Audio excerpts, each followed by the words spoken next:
Founder इत्तेहाद golden group के रहनुमा executive member Gujranwala chamber of commerce अता फरीद चौधरी से मुलाकात के लिए टीम 11 न्यूज लाहौर पहुंची।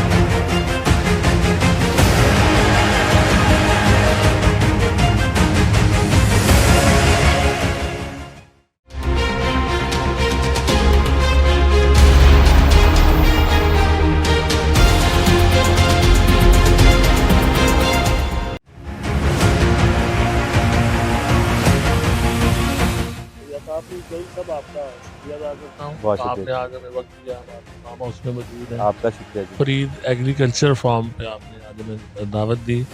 ये बताइए कि ये जो आपने पहले चैम्बर पॉलिटिक्स में, फिर आपका अब नाम आ रहा है कौमी सियासत में भी और आपका वोट भी यहाँ पे ट्रांसफर हुआ है, तो क्या इरादे हैं आपके, सियासत में आ रहे हैं आप? देखें जी, सबसे पहले तो आपका शुक्रिया, आपने वक्त निकाला, इतनी दूर Lahore all the way from Gujranwala मेरे पास तशरीफ लाए। मकसद सिर्फ एक ही है, मकसद ये है कि जो अल्लाह रब्बुल इज़्ज़त ने जो माल दिया है, जो सेहत दी है, और उसमें से हम कुछ ना कुछ जो है वो हमारी मजहबी ज़िम्मेदारी है ये कि जो बेहतर कर सकें अपनी सराउंडिंग में, जहाँ हम रहते हैं, जहाँ हम कारोबार करते हैं, उनकी फलाह के लिए कुछ काम कर सकें। पहले चैम्बर में, जैसे आपने बताया कि चैम्बर के अंदर, क्योंकि मैं बिज़नेस करता हूँ और वहाँ पे गुज़िश्ता 21-22 साल से कारोबार कर रहा हूँ गुजरांवाला में, तो जहाँ जहाँ पे कमी कोताही देखी, कोशिश की कि उसको आगे बढ़ के बारिश का पहला कतरा बनने की कोशिश की और अल्लाह ताला ने करम किया, उसमें बहुत हद तक कामयाबी भी मिली। अब उसके साथ साथ मैंने ये देखा है कि जो बिज़नेस पॉलिटिक्स है उसमें आप उस हद तक कामयाबी हासिल नहीं कर सकते, क्योंकि उसकी बुनियाद जो है वो जनरल सियासत है। यहाँ पे जो सिस्टम ऐसा एक बन गया, अनफॉर्चुनेटली है तो पूरे पाकिस्तान में ही, लेकिन मैंने ये देखा है कि स्पेशली क्योंकि मैं 3-4 जगह से जो है बिहाड़ी से मैं बेसिकली बिलोंग करता हूँ, हम लैंडलॉर्ड हैं अल्हम्दुलिल्लाह, वहाँ पे थोड़ी बहुत ज़मीन है, मेरे फोर फादर्स वहाँ के हैं, लाहौर में मेरी एजुकेशन है। मैंने बाकी इन 2 जगह की भी सियासत देखी, लेकिन गुजरांवाला का मैंने फ़र्क ये देखा कि यहाँ पे लीडरशिप का बहुत ज़्यादा फुकदान है। मतलब लीडर तो बहुत हैं, बट आप बाकी जो है वो शहरों की निस्बत देखें तो यहाँ पे तो बेशुमार लीडर हैं, हर चौथा बंदा लीडर है, लेकिन उसके जो पैरामीटर्स हैं उन पे वो पूरा नहीं उतरते। यही वजह है कि गुजरांवाला बहुत सारी बुनियादी सहूलियात से महरूम है। यूनिवर्सिटी यहाँ पे नहीं बन सकी। आप जो इंटरव्यू निकाल लें, किसी भी आप एक सर्वे कर लें, आज गुजरांवाला आप जाएँ, अगर 100 लोगों से पूछेंगे तो आपको 100 में से 99% आपको यही बताएंगे कि हमें बुनियादी सहूलियात मुयस्सर नहीं। अब ये चीज़ अगर आप देखेंगे पाकिस्तान में भी, ओवरऑल पाकिस्तान में ये मसाइल हैं, लेकिन गुजरांवाला में तो ये शदीद मसाइल हैं। अब आप ये देखें कि इंडस्ट्रियल सिटी है, हर गली में 10-10, 5-5 हर मोहल्ले में कारखाने हैं, भट्टियाँ लगी हुई हैं, एक बंद सेंटर तक नहीं है कि खुदा ना खास्ता कोई अगर जो कि रोज़ाना की बुनियाद के ऊपर यहाँ पे एक्सीडेंट होते हैं, लेबर काम करती है, जल जाते हैं, फर्नेसेस लगी हुई हैं, उनको या तो लाहौर लेकर के आया जा सकता है या वो खारियाँ वाला बंद सेंटर है। तो मतलब इस तरह का मैंने देखा है कि बहुत ज़्यादा। और फिर दूसरा ये है कि जनरल सियासत का जो कारोबारी सियासत है उसके अंदर बहुत ज़्यादा जो है वो अमल दखल है। ये अपनी ज़िंदगी मौत का मसला बना लेते हैं, क्योंकि उसकी वजह ये है कि ये जो जिस तरह की करप्शन और जिस तरह के मामलात यहाँ के सियासी लीडर करते हैं, उसके लिए उनको सपोर्ट चाहिए होती है इस जैसे इदारे की, जो कि प्योरली कारोबारी इदारा है। अच्छा, अब उसमें फिर ये लोग ये कोशिश करते हैं कि अपने मनमानी के लोग आगे लेकर के हैं, जिसकी मिसाल आपको ये हाल ही में हमारे 2022 के इलेक्शन में मिली। उसमें एक सियासी जो आपके लीडर हैं, उन्होंने इस हद तक जा कर के मुखालफत की कि जाके हमारे केस रुकवाए और फिर खुद ही जा कर के मिनिस्टर्स को मिलते रहे और जा कर के एक ज़िंदगी मौत का मसला उन्होंने बना लिया। और उसकी वजह सिर्फ यही थी कि यहाँ पे कोई न्यूट्रल अगर कोई आ जाती है बिज़नेस कम्युनिटी, तो वो फिर उसमें हमारा जो हमारे अज़ाइम है या जिस तरह से हमने मैनिपुलेट करना होता है कम्युनिटी को, बाज़ारों को, ताजरान को, वो हम नहीं कर पाएंगे। तो वो इसलिए मैंने ये सोचा है कि इंशाल्लाह, इसलिए मैंने वोट भी अपना ट्रांसफ़र करवाया कि बुराई को जड़ से निकालने के लिए ये ज़रूरी है कि आप एक सियासत के अंदर भी अमली कदम, ज़रूरी नहीं है कि मैं खुद आगे आऊँ, लेकिन अब हर चीज़ का हल ये नहीं होता कि इक़्तिदार ही है। और दूसरा ये मैं समझता हूँ कि जैसे मैं अक्सर लोग अपने दोस्तों को, भाइयों को ये मिसाल देता हूँ कि कोई बिल्डिंग है ना जी, उसकी बुनियाद नज़र नहीं आती। एक प्लाज़ा है या एक घर है, तो जब आप उसकी बुनियाद बनाते हैं तो वो नज़र नहीं आती। और लेकिन जब वो ज़मीन से निकलती है तो फिर सारी दुनिया को नज़र आती है, और वो बुनियाद जितनी मज़बूत होगी, बिल्डिंग उसके ऊपर उतनी ही मज़बूत होगी।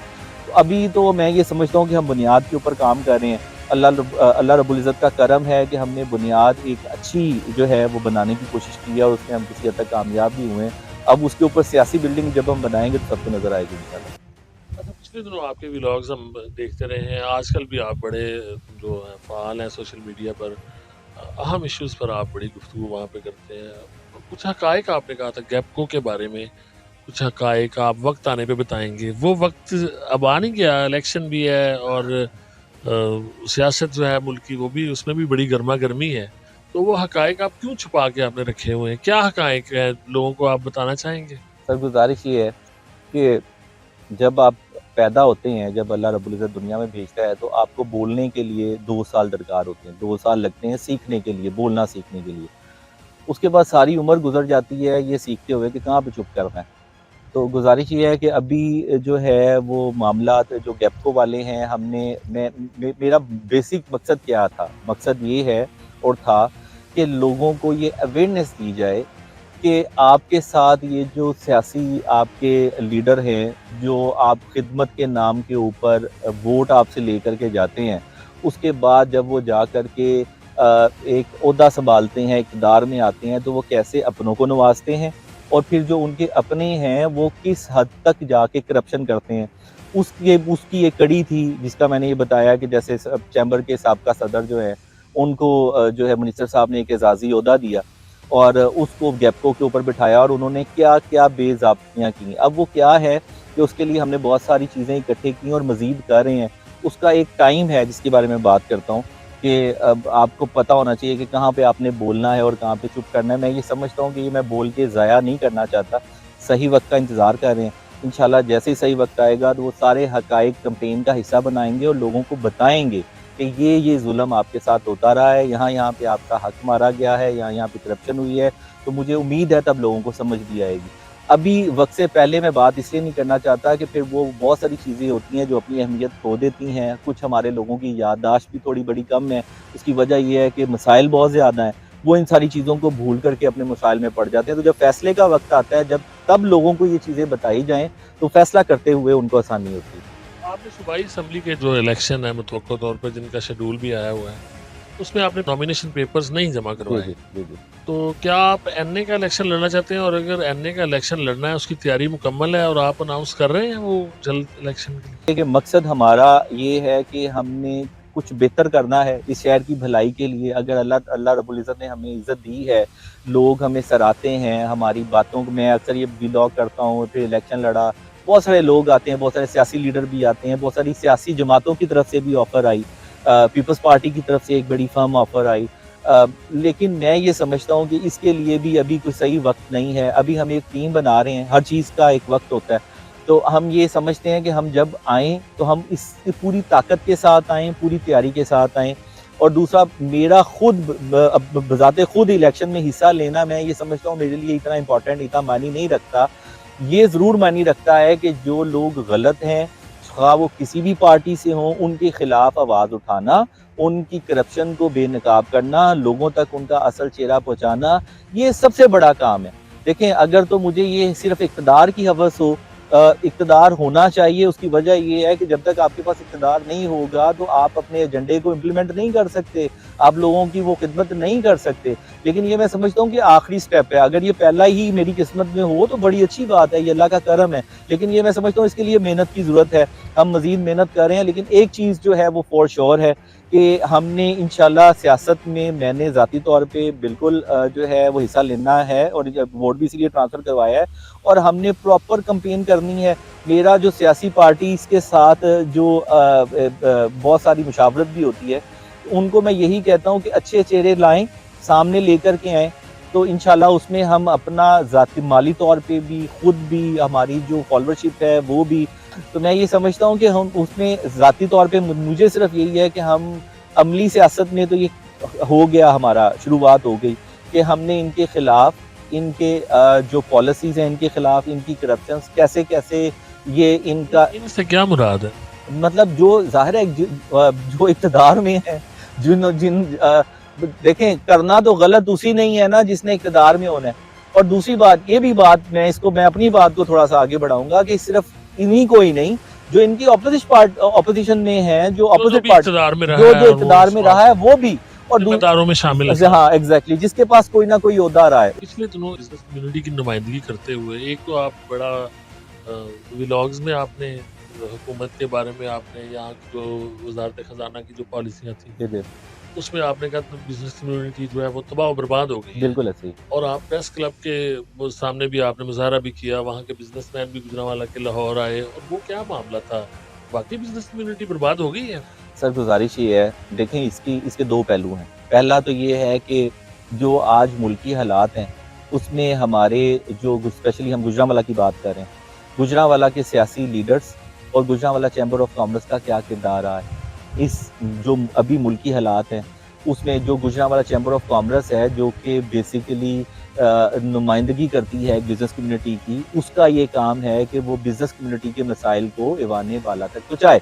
अच्छा, अब प्रॉब्लम वही आ गई जो पहला आपका सवाल का जवाब मैंने दिया कि क्योंकि यहाँ पे सियासी और कारोबारी कम्युनिटी है, वो सियासत की नज़र हो चुकी हुई है। इसी मसलियत के तहत ये लोग तो चुप थे। अब हुआ ये कि जैसे ही ये आपके सामने, इसमें तो कोई दो राय नहीं है कि मुल्क के अंदर एक सियासी बहरान भी चल रहा है, मुआशी बहरान भी चल रहा है, आइनी बहरान भी चल रहा है, जुडिशल बहरान भी चल रहा है, हर तरह का बहरान चल रहा है। अब उसके अंदर हम जो जिम्मेदार थे, हर बंदे ने अपना किरदार अदा करना है। अब क्योंकि हम कारोबारी लीडर थे और हैं अल्हम्दुलिल्लाह, तो हमने अब कोशिश ये की कि हम ऐवान बाला तक ये ज़रूर बात पहुँचाएँ कि आप जो पॉलिसीज़ बना रहे हैं वो कारोबार के मुनाफी हैं, वो कोई बेहतरी के लिए नहीं आ रही, वो मज़ीद तबाही डिज़ास्टर का बाइस बन रही हैं। उसमें क्या था कि एलसीज़ नहीं खुल रही थी। आपको भी पता है, मुझे भी पता है कि रिज़र्व हमारे 3 से नीचे भी आ गए थे, तो उसका हल पहले हमारे जो फाइनेंस मिनिस्टर साहब हैं, उन्होंने ये निकाला कि पहले डॉलर को कैप रखा। वो डॉलर को क्यों कैप रखा? वो इसलिए रखा कि ज़ाहिर है महंगाई बढ़ जाती, ज़ाहिर है इन्फ्लेशन होता है, डॉलर डिवैल्यू होता है, चीज़ें महंगी होती हैं तो गरीब आदमी इफेक्ट होता है, और गरीब आदमी इफेक्ट होता है तो फिर वोट का प्रॉब्लम होता है। असल में हमारा प्रॉब्लम ये है कि सियासी जमात कोई भी हो, वो हर पॉलिसी अवाम दोस्त नहीं बनाती, वो वोट दोस्त बनाती है। वो ये देखती है कि हम कोई काम करेंगे तो इसका ये ट्रांसलेट वोटों में कैसे होगा। वो इस तरह की पॉलिसीज हमेशा शॉर्ट टर्म ही होती हैं, और उसका नुकसान हुआ। वो जब वो डॉलर कैप किया तो वो 2-3 माह मैंने कोई 8 वीलॉग किए, और उसमें मैं यही मिनिस्टर साहब से रिक्वेस्ट करता रहा कि ये आप हमारे लिए बेहतर नहीं कर रहे, ये अवाम के लिए बेहतर नहीं कर रहे। और शायद आपको याद हो, उन दिनों में आपने मेरे से वक्त निकाला था, मेहरबानी की थी, और मैंने आपको भी बताया था कि मैं इसहाक डार साहब नहीं, मिफ्ता इस्माइल साहब की पॉलिसीज को मैं सपोर्ट करता हूँ। ये मेरा ऑन रिकॉर्ड आपके साथ ही है। और तब हालांकि इतने बुरे हालात नहीं थे, मुझे उनकी बातें ठीक लगती थी, क्योंकि बीइंग ए बिजनेसमैन मैं ये समझता हूँ कि वो चीज़ें सही बात कर रहे थे, और वो नहीं हो सकी, उस बारे में बात करते रहे। फिर ये हुआ कि जब उसके नताइज आना शुरू हुए तो इन्होंने IMF भी आया तो इन्होंने डॉलर को ओपन कर दिया, फ्री फ्लोट कर दिया। लेकिन ऑन अदर साइड जैसे ही डॉलर ओपन किया तो इम्पोर्ट कैप कर दी। जब इम्पोर्ट कैप कर दी तो फिर हमने वही जाकर के एहतजाज किया कि खुदा के वास्ते आप एक चीज को छोड़ते हैं, कान को इधर से छोड़ते हैं, उधर से पकड़ लेते हैं, ये बात एक ही है, उसका नाम बदला है।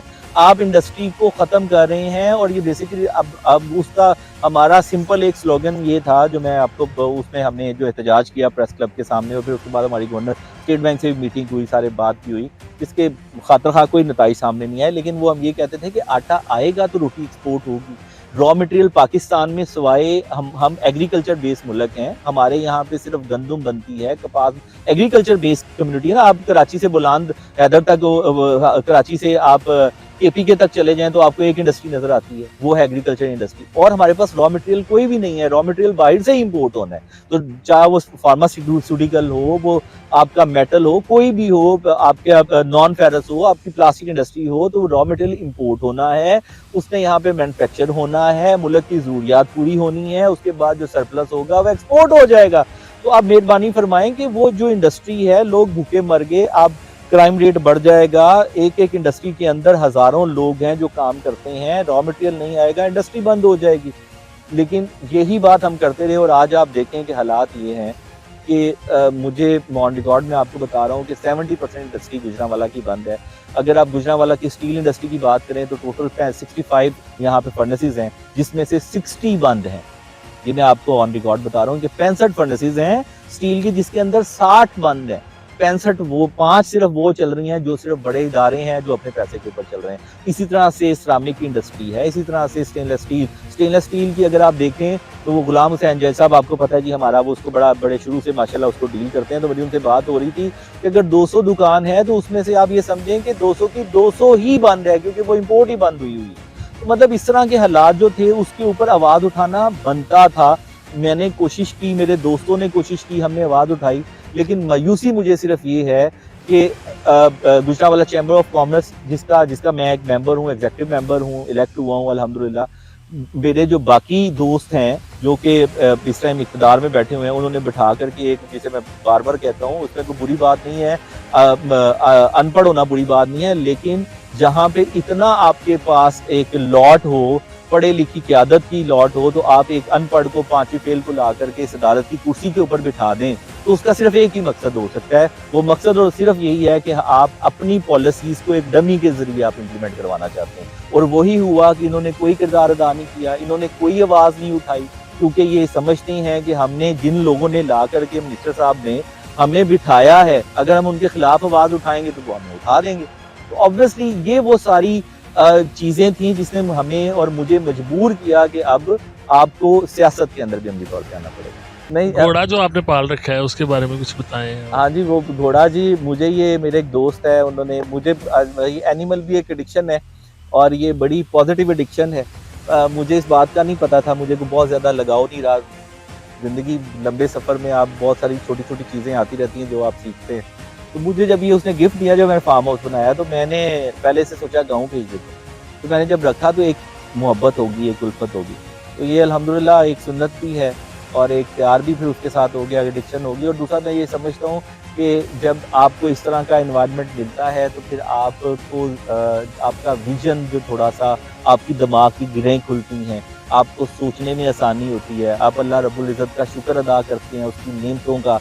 मैं यहाँ पे अपनी वाइफ के साथ आता हूँ, अपने बच्चों के साथ आता हूँ, वक्त गुजारता हूँ, सोचने का मौका मिलता है, तो वो ये अल्लाह का शुक्र है, उसका शुक्र अदा करते हैं। आपके घोड़े का नाम जानू है और आप जानू के साथ काफी वक्त गुजारते हैं, आपको मोहब्बत भी है। जी जी। ये कोई स्कैंडल ना बन जाए, जिनको नहीं पता कि जानू घोड़ा है और स्कैंडल बन जाए और कहीं वायरल हो जाए तो फिर क्या कहेंगे? चलें जी, कोई बात नहीं। जानू तो ये है, देखें, जानू, अब मैं इसीलिए मैं कई दोस्तों से बात करता होता हूँ, मुझसे पूछते हैं जानू, मैं कहता हूँ जानवर के अंदर से अगर रे निकाल दी जाए ना तो वो जानू बन जाता है। तो ये एक जानवर है, इसको अगर आप मोहब्बत दें और तो फिर रे निकालने वाली बात ही है, तो फिर वो जानू ही बन जाना है ना, वो मोहब्बत। और ये ऐसा अल्लाह रब्बुल इज़्ज़त की एक जो है तख्लीक है, ये जो घोड़ा है, एक तो इसको मैं ये सब आप अक्सर हदीस में भी आता है कि इसको आप पालने का, रखने का सवाब भी है, इसके बालों में बरकत है, ऐसी बहुत सारी चीज़ें, रवायात भी हैं। तो मैं तो एक इस नीयत के साथ भी इसको रखता हूँ। तो स्कैंडल तो नहीं बन सकता, अब घोड़े के साथ तो मेरा स्कैंडल बनने से था। आए दिखाते हैं जी, आपसे मिलवाते हैं। जानू जी हमारा बड़ा प्यारा हॉर्स है। अच्छा, ये हमारे एक दोस्त ने हमें तोहफे में दिया था जब ये 1 साल का था, ठीक है। जब मैंने ये फार्म बनाया। ये तब से ये एक एनिमल भी जी एक एडिक्शन है बेसिकली। तो मुझे पहले को बहुत ज्यादा नहीं होता था, लेकिन जब से ये रखा है तब से एप्पल लेके बच्चे।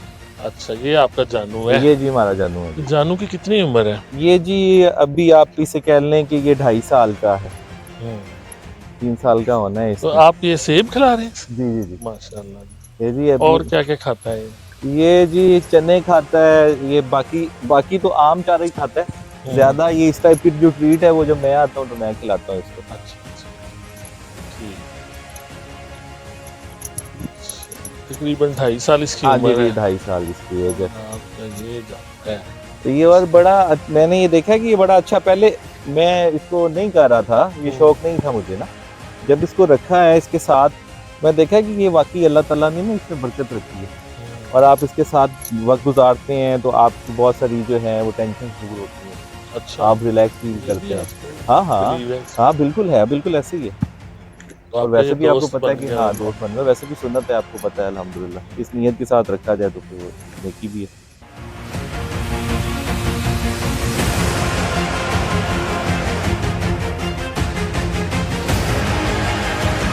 अफ्तारी से कबल वक्त गुजारी के लिए स्नूकर से दिल बहलाया।